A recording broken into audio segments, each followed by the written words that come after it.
भारत, एक ऐसा देश जिसकी मिट्टी में भक्ति की खुशबू है, जहां हर नदी में गंगा बसती है और हर पर्वत पर कोई देवता वास करता है। इसी पुण्य भूमि पर स्थित है एक अलौकिक स्थान, तिरुपति बालाजी, जहां हर दिन लाखों हृदय एक ही पुकार करते हैं, गोविंदा गोविंदा। तिरुपति आंध्र प्रदेश के चित्तूर जिले की 7 पहाड़ियों में बसा हुआ वह स्थल है जिसे लोग सिर्फ मंदिर नहीं, स्वयं वैकुंठ का प्रवेश द्वार मानते हैं। श्री वेंकटेश्वर, जो भगवान विष्णु के अवतार हैं, यहाँ साक्षात रूप में विराजमान है और यह स्थान कलयुग के सबसे जागृत तीर्थ स्थलों में गिना जाता है। समय था जब सतयुग समाप्त हो रहा था और कलयुग की दस्तक सुनाई दे रही थी।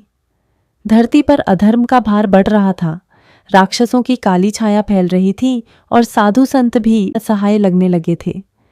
देवताओं ने एकत्र होकर भगवान विष्णु से प्रार्थना की, प्रभु, अब केवल आप ही इस संसार को बचा सकते हैं। भगवान विष्णु ने मुस्कुराते हुए कहा, मैं अवश्य आऊंगा, लेकिन यह अवतार केवल शक्ति नहीं, करुणा और प्रेम का प्रतीक होगा। और इसी क्षण वेंकटेश्वर का अवतरण हुआ। वे वैकुंठ से उतरे और तिरुमला की पावन पहाड़ियों को अपनी तपोभूमि बनाया। वैकुंठ में एक दिन नारद मुनि अपनी चिरपरिचित शैली में एक चर्चा छेड़ बैठे, हे प्रभु, सबसे उत्तम कौन है, धर्म या प्रेम? यह प्रश्न धीरे धीरे बहस में बदल गया और इसी में एक गलत फहमी उत्पन्न हुई, जिससे माता लक्ष्मी आहत हो गईं। आहत होकर वे वैकुंठ त्याग पृथ्वी पर चली गईं।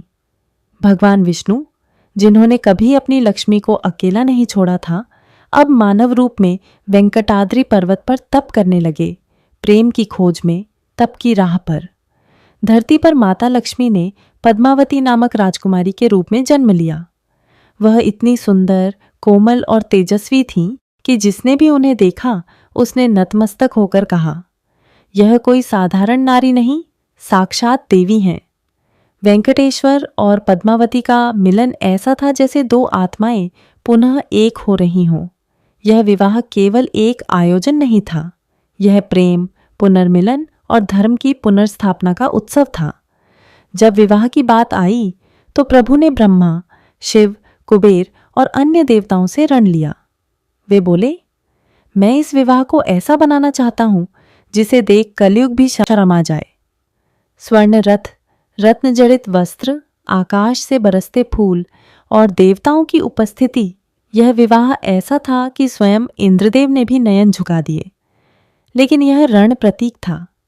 प्रभु ने इस संसार के लिए रणनी होना स्वीकार किया और इसीलिए उन्होंने तिरुपति को अपना घर बनाया, ताकि वे भक्तों की सेवा करते हुए अपने रण को चुकता कर सकें। तिरुपति बालाजी आज भी उसी प्रतिज्ञा पर टिके हैं। उनकी मूर्ति केवल एक पत्थर की आकृति नहीं, बल्कि जीवंत ऊर्जा है। कहा जाता है कि उनकी मूर्ति से पसीना आता है, उनकी आंखों को ढका जाता है, क्योंकि उनका तेज सहन करना हर किसी के लिए संभव नहीं। वह आज भी भक्तों की पुकार सुनते हैं। कोई बाल चढ़ाता है, कोई सोना, कोई आंसू, और वे हर भावना को एक समान प्रेम से स्वीकारते हैं। तिरुपति केवल एक तीर्थ नहीं, यह वह स्थान है जहां हर दिल अपने ईश्वर से सीधा संवाद करता है। यहाँ न ऊंच नीच है, न भेदभाव, केवल भक्ति है। हर गोविंदा की पुकार में श्रद्धा की गूंज होती है और हर दर्शन में आशीर्वाद की बरसात। तिरुपति बालाजी की यह कथा इस बात की मिसाल है कि प्रेम, विश्वास और सेवा की राह पर चलने वाला ही सच्चे भगवान को पा सकता है।